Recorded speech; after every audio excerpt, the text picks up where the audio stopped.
ரவா லட்டுனா உனக்கு ரொம்ப பிடிக்குமே, சாப்பிடு. ஆமாங்க, 90s கிட்ஸான ரவா லட்டு தான் இன்றைக்கி நம்ம செய்ய போகிறோம். நான் பார்த்திங்க அப்படின்னா 1.5 கப் அளவுக்கு ரவையை 2 ஸ்பூன் நெய்யில் வறுத்து எடுத்துக்க போகிறேன்.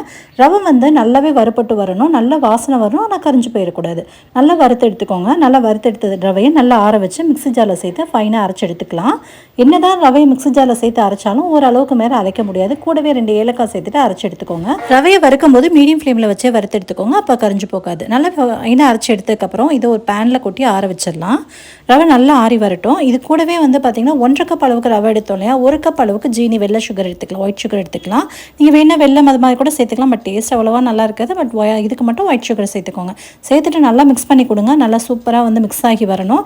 நல்லா ஆறுனதுக்கப்புறமா வெது வெதுப்பான பாலை கொஞ்சம் கொஞ்சமாக ஊற்றி, அதாவது இப்போ நான் எடுத்து வச்சுருக்க பாலில் பாதி பால் தான் இதுக்கே தேவைப்பட்டுச்சு. மொத்தமே ரொம்ப கம்மியான பால் தான் தேவைப்படும். நீங்கள் ரொம்ப நாள் வச்சு சாப்பிட்ணுன்னு நினச்சிங்கன்னா பாலுக்கு பதிலாக நெய்யை உருக்கிட்டு இது மாதிரி பிசைஞ்சு எடுத்துக்கோங்க. ரொம்ப நாளைக்கு வச்சு